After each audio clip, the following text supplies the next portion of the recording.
All right, President Welty, thank you so much for meeting with us, the collegian and then the students also you'll be speaking to on camera here.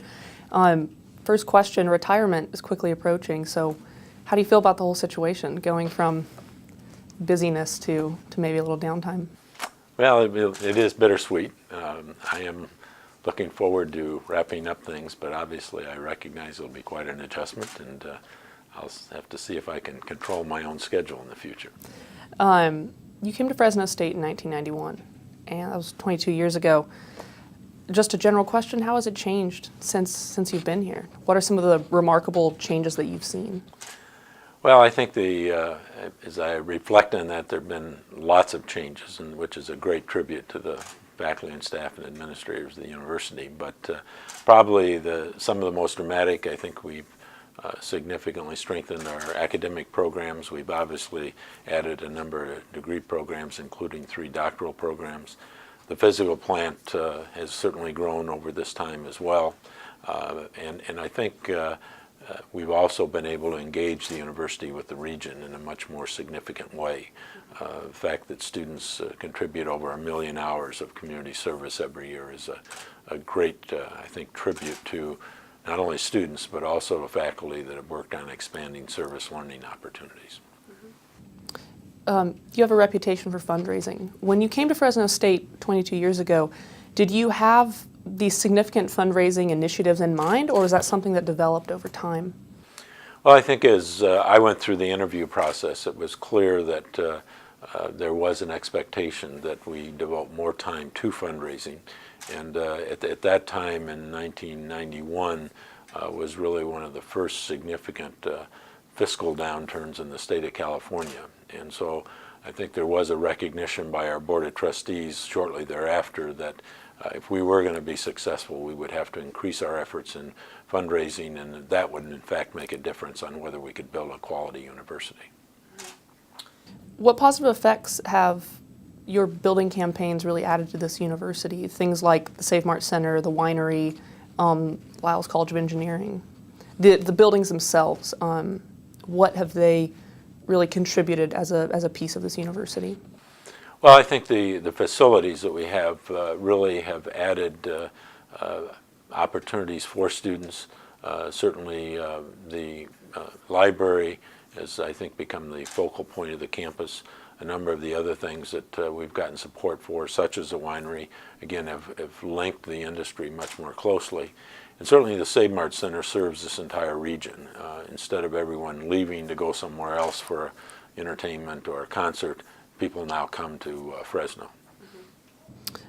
Was that different when you first came here? Did you notice a significantly smaller attention given to Fresno State by the community because we didn't have those venues or the ability to bring a lot of people together in one place? Well, I think when I got here, there certainly was a tie with the community through the athletics program, but not in other areas of the university. And I think what we've been able to do is link people to the university through academic programs, through other facilities that we have, so that there's a greater understanding of the role the university plays in this region. Mm-hmm.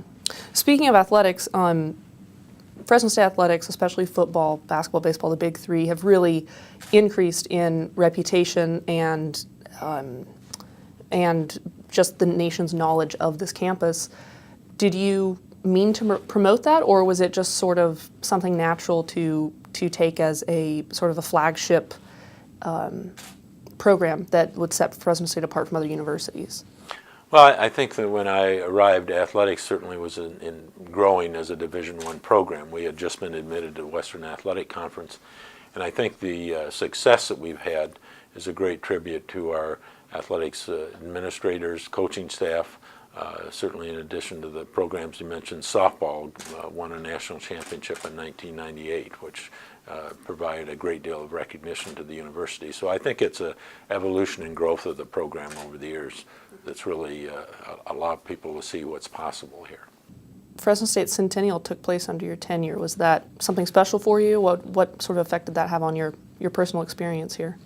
Well, that was a great period because we really had an opportunity to step back and look at what had happened at Fresno State over the first 100 years, and you begin to realize that this university evolved and grew over time, that it really has become essential to this region to serve and provide the opportunities for students that want a higher education. What were some of the challenges that you faced here in the last 22 years? The significant things that stood out? Yeah, well, I think probably the most significant is the change in how public higher education is funded in California. When I first arrived here, 96% of our budget came from the state of California.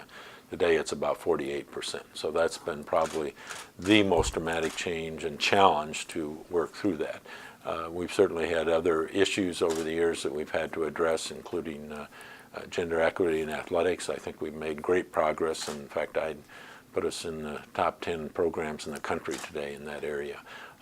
And there have been other challenges as we had to make sure that our compliance in athletics and our commitment to academics was much stronger than it was. But again, the athletics program is in very good shape today compared to where we were many years ago. I think as I look at other areas of the university, we've had the challenge of continuing to recruit top-notch faculty, to try to make sure that we diversify our faculty and staff, and that's an area where we've got more work to do. Obviously we've made some progress, but we've got a lot more to do. In setting Fresno State apart, do you think your successor should put a lot of focus on bringing in more of that sort of academic know-how and understanding and world-class researchers? Or do you think importance will be placed more upon athletics and sort of community PR, or just buildings and getting more facilities for students? Well, fundamentally, we need to make sure that our academic programs are among the very best in the country, because our students deserve that. And so I think as we've gone through a number of fiscal challenges, there is a need to provide additional efforts to make sure that our academic programs are of the quality that we need to be. And obviously the other areas, generating more community support, athletics, other ways that we reach the community are important for the university to be engaged in the coming years. But if you set the priority, it must be a strong academic program for our students.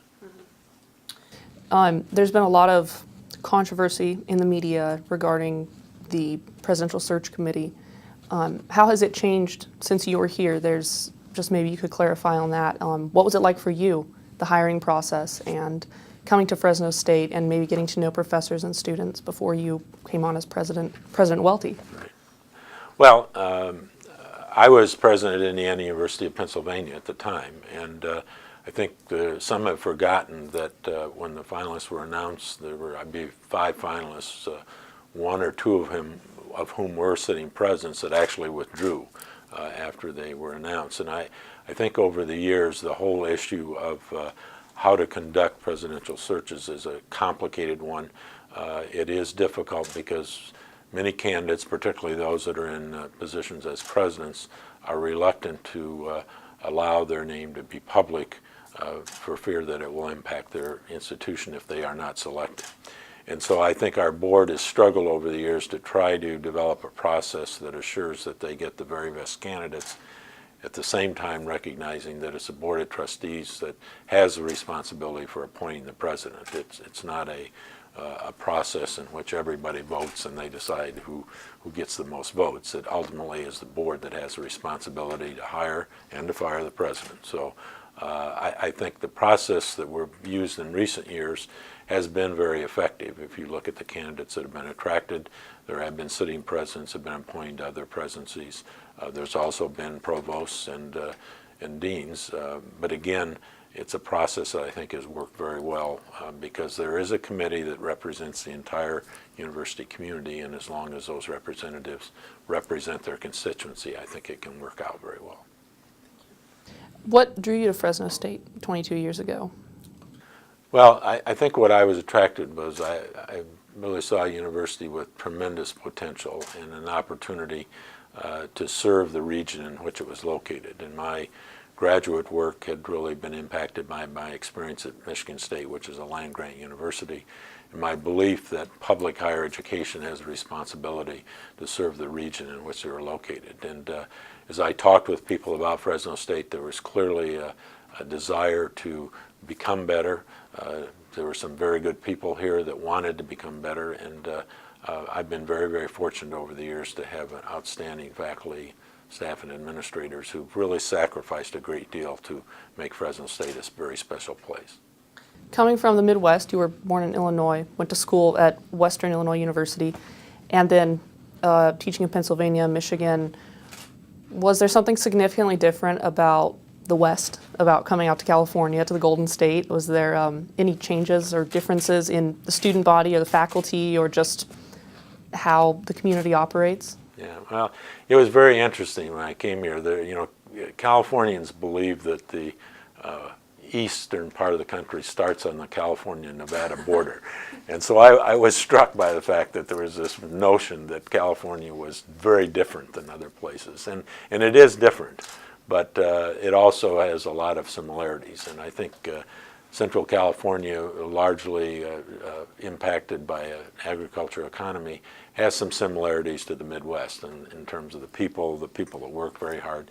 Clearly, one of the biggest differences was even in 1991, the diversity of the student population was much greater than I had experienced at other places, and that diversity has just grown over the years. Mm-hmm. What will be the greatest challenge facing your successor here at Fresno State? Well, I think we're entering a period of a lot more stability in terms of the financial picture of the university. But that still is going to be a challenge because we are operating today with about $1,200 per student, fewer dollars than we had in 2007. So we still have a need to adjust how we're delivering education. And I think we're also at a very exciting time in higher education in which we're on the front end of probably some pretty significant changes. So I think the challenge will be to try to engage faculty looking at ways that we can deliver instruction more effectively, ways that we can serve students, and at the same time not continue to have costs to students continue to rise. What's the one part of your legacy that you want to see carried forward here at Fresno State? I guess if you can leave one thing that you've really brought to this university, what would that be? Well, I would hope that the university continues to focus on students and particularly serving first-generation students, because I think we do a very good job of providing those opportunities for students and allow students to take advantage of what's here. So it's important that we maintain quality academic programs to make sure that the experience students have really prepares them to do anything they want to do. So do you think it's important for a successor to be someone that has worked in a very diverse college community before, that has served the children of migrant workers, the children of veterans, people who, not your typical, maybe not typical, but not the president of a liberal arts university with 5,000 students, but rather from another public institution? Or do you think that maybe some diversity on that end would be better suit this university? Well, I think one of the great values in a change in presidencies is someone will come in with a different set of eyes, learn the university community, and try to do the best that he or she can with the experiences they've had to move forward. And so I don't know that, I think experience in public higher education is desirable, probably not absolutely essential, but it certainly would be desirable to have that experience. Experience working with a diverse student population I think is desirable, but not necessarily essential. I mean, if I look at the change that I experienced, and I learned a great deal here from our students, and as long as someone can continue to learn from students and faculty that are here, I think they can provide the leadership that's necessary to build upon the foundation that's been established. Now that your time here is up, essentially, in the next few days, right? That's kind of strange to say, I guess, after 22 years. You're going on to CSU San Bernardino, correct? And what will be your position there? Well, I will serve as a trustee professor at the Palm Desert campus of San Bernardino. That'll be my home location. I'm still working out a specific assignment. I am going to continue to chair the Cal State Online Board for a period of time, so I've been involved with the startup of that. And I'll probably be engaged to work out with the president of San Bernardino some specific assignments to serve that area in that region. And what made you choose San Bernardino of all places? Is there a significant reason, or were you requested there, or? No, actually, we've over the years have gone to that area. We have a home in that area, and that's where we're moving. So that really was the primary determinant, the fact that we were moving to that area, and that is the closest campus. So. Just a last question, I guess. What do you see as the future for Fresno State, for all the future students, for posterity, when you're gone, or when we're all gone? Well, I think the future of Fresno State's extremely bright. I mean, if you look at our history over 120 or 102 plus years now, the history has really been constant growth, doing, I think, a better job serving the students that are here. And I think the sky is really the limit. There's nothing that we can't do here, and I think the foundation is laid so that there's a great opportunity for Fresno State to serve this region, to link with it in a way that demonstrates that a public university can help transform a region. Thank you very much, President Welty. Okay, great to be with you.